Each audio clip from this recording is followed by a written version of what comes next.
말씀 민수기서 9장 1절에서 3절, 11절, 12절입니다. 1절입니다.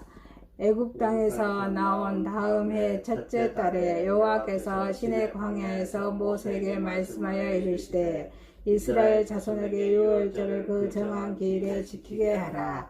그 정한 기일 곧 이달 14째 달 해질 때 너희는 그것을 지키되 그 모든 율례와 그 모든 규례대로 지킬지니라. 11절입니다. 둘째 달 14째 날 해질 때 그것을 지켜서 어린 양과 무교병과 쓴 나물을 아울러 먹일 것이요 아침까지 그것을 조금도 남겨두지 말며 그 뼈를 하나도 꺾지 말아서 유월절 모든 율례대로 지킬 것이니라. 아멘. 마가복음 14장 12절에서 26절입니다. 12절입니다.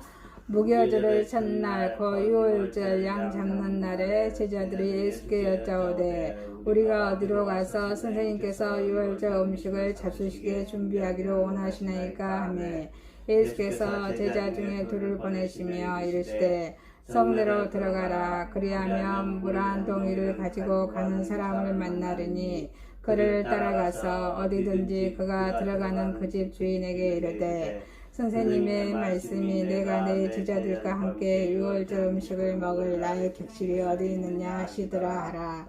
그리하면 자리를 펴고 준비한 큰 다락방을 보이리니 거기서 우리를 위하여 준비하라 하시니 제자들이 나가 성내로 들어가서 예수께서 하시던 말씀대로 만나 유월절 음식을 음미하더라. 두 열두를 데리시고 가서 다 앉아 먹을 때 예수께서 이르시되 내가 진실로 너희에게 이르노니 곧 나와 함께 먹는 자가 나를 팔리라 하신대 그들이 근심하며 시간 나는 아니지요 하고 말하기 시작하니 그들에게 이르시되 둘 중에 하나 곧 나와 함께 그릇에 손을 넣는 자니라. 인자는 자기에 대하여 기록된 대로 하는 그 사람에게는 화가 있으려다. 그 사람은 차라리 낫지 아니하더라면 자기에게 좋을 것이니라.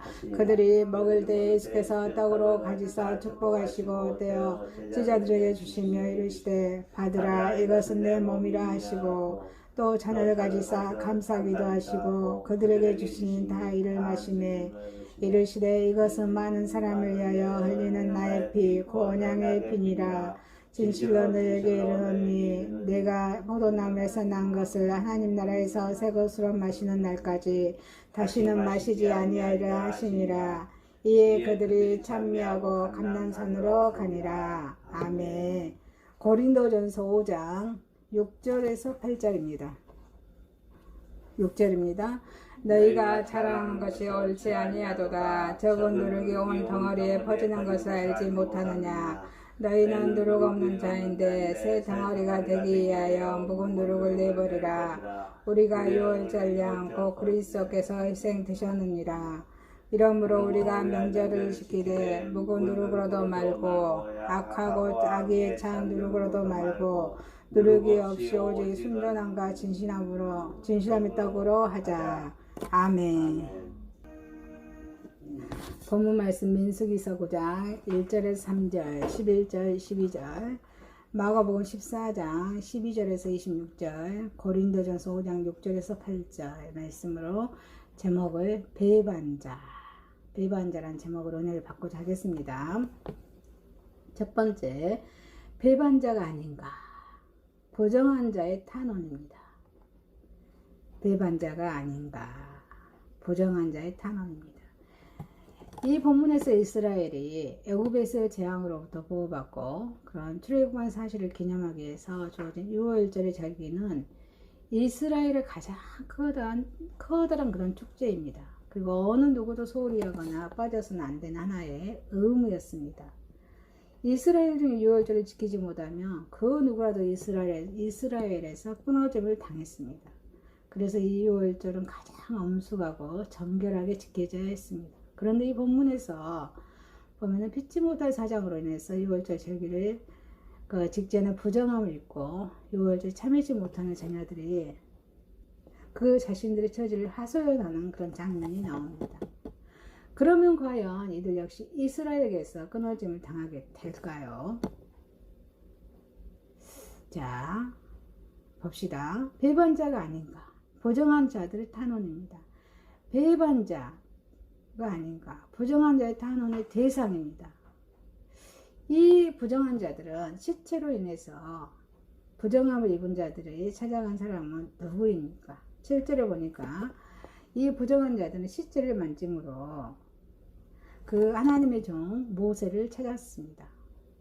그리하여 그의 입을 통해서 나온 하나님의 말씀에 자신들의 억울한 처지를 하소연합니다.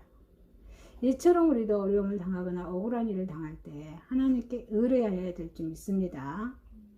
억울한 일을 당했다고 이 사람 저 사람 찾아다니면서 자신의 억울함을 하소연하는 것은 자신의 그런 억울함을 해결하는 그냥 오히려 교회에 더 큰 부담과 문제를 일으키게 합니다. 그러므로 우리가 억울함을 당했을 때 조용히 하나님 앞에 무릎을 꿇고 그의 뜻을 구해야 될 줄 믿습니다. 그리고 할 수만 있다면 자신의 영혼을 위해서 책임지며 눈물로 기도하는 목회자를 찾아가서 하나님의 뜻을 물어보십시오. 목회자를 가까이 하여서 목회자에게 자신의 문제를 털어놓고 문제 해결을 원하는 사람은 그 사무엘에 보면 한나가 자신의 문제를 엘리 지사장에게 고하여서 평안함을 얻는 것처럼 그렇게 하면은 복된 성도가 될 줄 믿습니다. 왜냐하면은 그를 위해서 기도하는 목회자를 통해서 보다 쉽게 하나님의 음성과 뜻을 알 수 있기 때문입니다. 자, 배반자가 아닌가? 부정한 탄원자의 자세입니다. 자, 우리는 그들이 모세에게 탄원하는 모습을 주의 깊게 살펴봐야 될 줄 믿습니다. 그들의 탄원은 어땠습니까? 그들의 탄원은 율법의 부당성을 불평하거나 원망하는 것이 아니었습니다. 단지 애물을 드릴 수 없음을, 그리고 또 유월절 저기에 참여할 수 없게 되었음을 탄원하였습니다. 우리는 억울한 일을 당할 때 자칫 잘못하면 불평, 불만을 흐르기 쉽습니다. 자신에게 억울한 일을 당하게 한 사람, 또 억울함을 느끼게 한 교회, 그리고 목회자, 그리고 심지어는 자신을 이렇게 되도록 방치해 두신 하나님께도 서로 원망하며 불평하기 쉽습니다. 그러나 불평하지 마십시오. 왜냐하면 그러한 불평 속에 사탄이 자리 잡고 역사하기 쉬우며 결국에는 교회의 커다란 근심이 될 수 있기 때문입니다. 우리가 죽게 아랠 탄원의 내용은 결코 불평이나 불만이 아닌 그를 섬기지 못하게 된 것이나 자신으로 말미암아 하나님의 영광을 가리게 된 것 등을 알아야 될 줄 믿습니다. 그리할 때 하나님의 도우심은 나타납니다. 그래서 우리의 억울함은 사라지게 되고 또 그의 영원한 축복 속에 거하게 될 것입니다. 사랑하는 성도 여러분, 우리의 신앙생활 속에는 때로는 나 자신과는 전혀 무관하게 오해받을 때도 있습니다. 억울한 누명을 쓸 때도 있습니다. 이때 이 사람 저 사람에게 우리의 불평을 늘어놓지 맙시다. 오로지 믿음의 여인 한나처럼 자신의 영혼을 위해서 눈물 흘리는 목회자에게 탄원하여서 하나님의 뜻을 구하시며 또 주님께 기도함으로써 아뢰어 문제 해결을 받도록 합시다. 그리고 어떠한 일이 있어도 불평불만을 삼갑시다. 단지 나로 말미암아 그 하나님의 영광이 가려지는 것, 또 교회의 근심이 되게 한 것, 더 나아가서 하나님의 일을 하지 못한 것을 그런 일들만 탄원합시다. 그리할 때 우리의 억울함을 아시는 하나님의 도우심을 잊게 될 것입니다. 사랑하는 성도 여러분, 배반자가 아닌가? 부정한 자의 탄원입니다. 저와 여러분은 하나님의 영광이 가려진 것, 교회의 근심이 되게 한 것, 하나님의 일을 하지 못한 것만을 탄원하며 우리의 억울함을 아시는 하나님의 도우심을 잊게 되시기를 주님 이름 축복합니다. 두 번째입니다. 배반자 유다입니다. 자, 다윗의 절기이며 다윗이 절기하면서 호소하는 그 기도문이 시편의 41편 9절입니다. 자, 시편 41편의 9절은 가룟 유다의 배신을 의미한 애적인 시로서 예수님께서 인용하신 그런 말씀입니다. 그래서 요한복음 13장 18절에 내 떡을 먹는 자가 내게 발꿈치를 들었다 한 성경을 응하게 하려는 것이야 말씀하십니다. 주님은 그 12 제자 중에서 배반자가 있을 것을 일찍부터 아셨습니다. 오늘 본문에서도 그러한 사실을 구체적으로 언급하고 계십니다.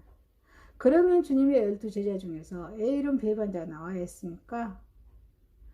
우리는 배반자 유다를 단순히 정죄만 하기에 앞서 배반자 유다를 통해서 우리에게 주시는 교훈이 무엇인지 우리 살펴보도록 하겠습니다. 배반자 유다입니다. 배반자에 대한 사랑의 호소입니다. 예수님께서는 사내들인 공회에서 자신을 죽이려는 그 음모가 고치어되고 있으며 또 죽음의 시각이 임박해 오고 있음을 예수님께서 이미 알고 계셨습니다. 그래서 메시아의 길은 대성물을 자신을 제물로 바치는 길이라고 마가복음 10장 45절에서도 말씀하고 계십니다. 그런데 슬프게도 주님을 희생시키는 일에 누가 앞장서요? 제자 유다가 가담했습니다.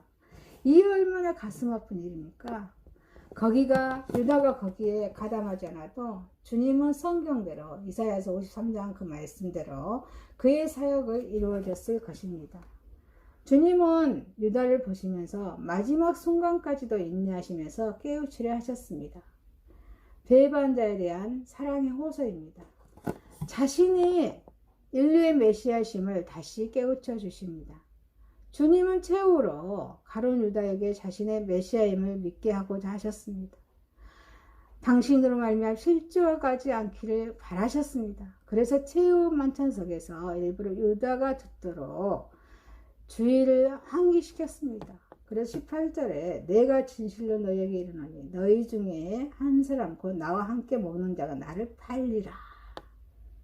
나를 판다고 말씀하십니다. 이것은 정천병력과 같은 말씀이었습니다. 제자 12 중에 주님을 팔 자가 있다니 믿을 수가 없는 일입니다.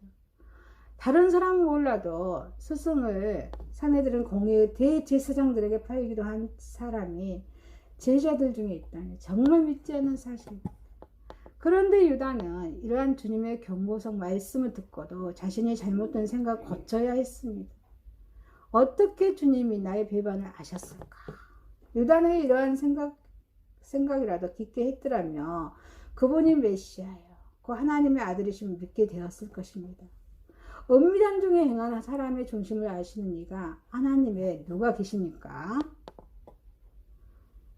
예수님은 유다에게 최후 순간에서까지라도 주님이 메시아인 것을 믿고 실족하지 않게 하려 하셨던 것입니다. 이 얼마나 깊은 주님의 사랑입니까? 배반자에 대한 사랑의 호소입니다. 유다가 주님께서는 돌이키기를 바라셨습니다. 예수님께서는 유다의 속마음을 제자들 앞에서 공개한 이유는 무엇입니까?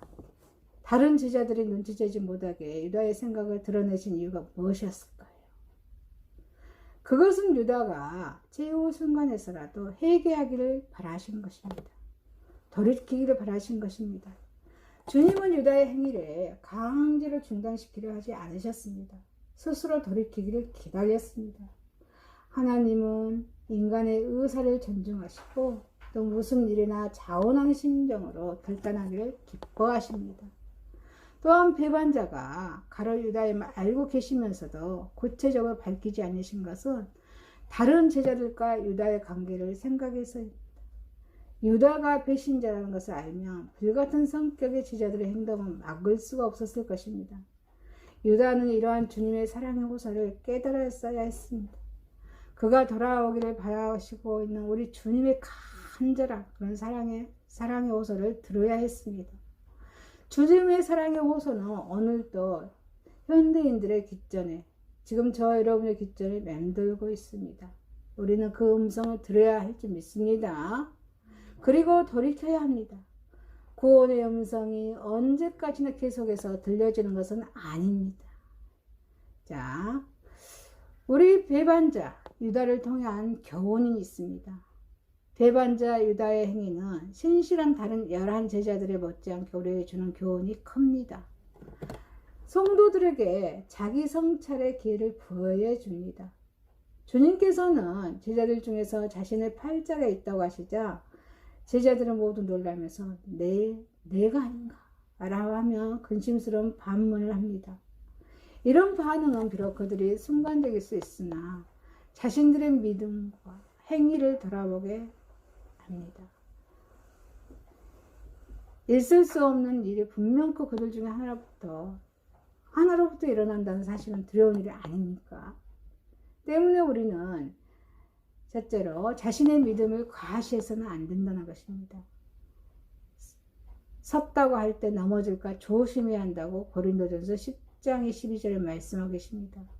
둘째로 때때로 자신이 주님을 배신하는 길을 걷고 있지는 않은지 깊이 묵상하는 기회를 가져야 할 것입니다. 셋째로 내 안에서도 주님을 배반할 위험한 요소가 있음을 겸허히 인정하면서 성령님을 의지하는 영적 생활을 게을리하지 않도록 해야 합니다. 배반자 유다를 통한 교훈입니다. 이로와 함께 경각심도 일깨워줍니다. 유다의 배반은 때때로 교회를 이탈한 양떼로 인해서 괴로워하는 목회자들에게 위로가 될 수 있습니다. 칼빈은 이에 대해서 주님께서는 유다라는 사람을 통해서 만 세대에 걸친 자기 백성들로 하여금 권속 가운데 배반자가 들어있다는 것을 보고 넘어지거나 충격을 받아 당황하지 말 것을 경고하고 있다. 왜냐하면 교회의 머리 되신 그리스도께서 체험하신 것은 그분의 지체된 우리에게 일어날 수밖에 없기 때문이다 라고 칼빈은 말하고 있습니다. 사랑하는 성도 여러분, 우리는 설교를 들을 때 항상 자신을 향한 주님의 말씀을 들어야 될 줄 믿습니다. 아멘. 말씀을 대하면서 이건 아무개가 들어야 할 말씀인데 라고 생각하는 태도는 곧 교만입니다. 곧 이선입니다. 말씀을 항상 자신을 향한 것으로 수용한 태도가 바른 자세임을 아시기를 소망합니다. 사랑하는 성도 여러분, 배반자에 대한 사랑의 호소입니다. 배반자 유다를 통한 교훈이었습니다. 성도들에게는 자기의 성찰의 기회를 부여해 줍니다. 이로와 함께 경각심도 일깨워줍니다. 저와 여러분은 주님의 사랑의 호소를 듣는 저와 여러분이 되시기를 주님 이름으로 소망합니다. 세 번째입니다. 배반자가 아닌가, 누룩 없는 떡입니다. 교회를 다니며 그리스도인이라는 자처하는 많은 사람들 중에는 그리스도를 영접하지 않는 사람들이 짓는 범죄를 행하며 변화받지 못하는 모습을 보이는 사람들이 있습니다. 고린도 교회에도 그러한 일들이 있었습니다. 이방인, 즉 예수님을 영접지 않는 사람들 가운데서도 수치와 제약으로 여기는 음행, 심지어 아버지의 아내를 취하는 일이 고린도 교회에 있었습니다. 그래서 바울은 고린도 교회인들에게 이러한 제약들을 제거하고 하나님의 자녀로서 변화된 모습을 소유할 것을 공고합니다. 마찬가지로 오늘날 우리 그리스도인이길 자처하는 모든 사람들은 그 이전에 일삼아 행하던 제약에서 떠나야 합니다. 그리고 변화를 받아 예수님만을 바라보며 하나님께 그 생애를 드려야 할 줄 믿습니다. 배반자가 아닌가, 누룩 없는 떡입니다. 그리스도인들은 이전의 제약을 버려야 합니다. 너희를 사랑하는 것이 옳지 아니하도다. 적은 누룩이 온 덩어리를 퍼주는 것이 알지 못하느냐. 너희는 누룩 없는 자인데 새 덩어리가 되기 위하여 묵은 누룩을 내어버리라. 여기서 묵은 누룩은 8절에 계약하고 악독한 누룩과 같은 것으로 그런 제약을 말합니다. 바꾸어 말하면 묵은 누룩은 그리스도인들이 그리스도께 속하기 이전에 지니고 있던 죄의 습성으로서 음란과 정욕, 술취함, 방탕, 연락, 무보함, 그런 우상 숭배를 말한다고 베드로전서 4장 3절에 말씀하겠습니다. 이러한 제약은 그리스도를 영접하기 이전에 행했던 것으로 족한 것입니다. 그리스도를 영접한 이후에는 제약의 모습조차도 닮아서는 안 된다고 데살로니가서 5장 22절에 말씀하고 계십니다. 왜냐하면 조그만 누룩이 온 덩어리에 퍼지는 것처럼 아주 사소하고 하찮아 보이는 제약이 말할 수 없는 큰 범죄를 일으키기 때문입니다. 그러기에 결코 죄의 모습이나 습성을 닮아서는 안 됩니다. 조그마한 악이라도 버려야만 합니다. 배반자가 아닌가, 누룩 없는 떡입니다. 그리스도인은 예수 그리스도의 희생으로 정결케 되었습니다. 우리의 유월절 양 곧 그리스도께서 희생이 되셨느니라. 이 헬라어 원문에는 이 문장의 처음에 애냐하면 이라는 단어가 있습니다. 따라서 애냐하면 이런 단어를 삽입시키면 그 의미는 더욱 명료해집니다. 곧 이 문장은 그리스도인들의 제약을 버려야 하는 것은 예수 그리스도께서 유월절 양으로 희생되었기 때문이라는 것입니다. 바꿔 말하면 예수님께서 유월절 양으로서 우리의 죄를 대신하여 돌아가셨기 때문에 이제 모든 성도는 거룩하여졌으므로 그리스도를 영접하기 이전에 행하던 죄의 습성을 버려야 한다는 의미입니다. 유대인의 유월절 절기 행사 의식을 이해한다면 이 의미는 더욱 명료해집니다. 유월절 때 유대인들은 유월절 양을 잡기 전에 모든 유교병 즉 누룩으로 인해 발효하여서 만든 떡들을 집안에 뒤져서 샅샅이 찾아내어서 없애버려야만 했습니다. 이게 출애굽기 12장 15절에 말씀하겠습니다. 왜냐하면 7일 동안 오직 무교병만을 사용했기 때문입니다. 이러한 간섭과 마찬가지로 유월절 양이신 우리 예수 그리스도께서 우리의 죄를 대신하여 죽음을 당하셨기 때문에 당연히 우리는 우리의 죄의 습성을 버려야만 하는 것입니다. 뿐만 아니라 그리스도께서 십자가의 희생제물이 되심으로 우리는 그리스도 안에 있는 자마다 이전 것은 다 버리고 새로운 피조물이 되기 때문이라고 고린도서 5장 17절에 말씀하십니다. 겉사람 오피하였어도 속사람 날마다 새로워져야 한다고 고린도후서 4장 16절에 말씀하고 계십니다. 그래서 요한 사도도 하나님께서 난 자마다 죄를 짓지 않는다고 요한일서 3장 9절에 말씀하고 계십니다. 그렇다고 해서 그리스도인들은 전혀 죄를 짓지 않는다는 의미는 아닙니다. 여기서 죄는 습관적으로 짓는 죄를 의미합니다. 따라서 이는 그리스도인들이 그리스도에 속하기 이전에 죄의 습성을 버려야 한다는 것입니다. 배반자가 아닌가, 누룩 없는 떡입니다. 그리스도인들은 순전함과 진실함으로 생애를 드려야 합니다.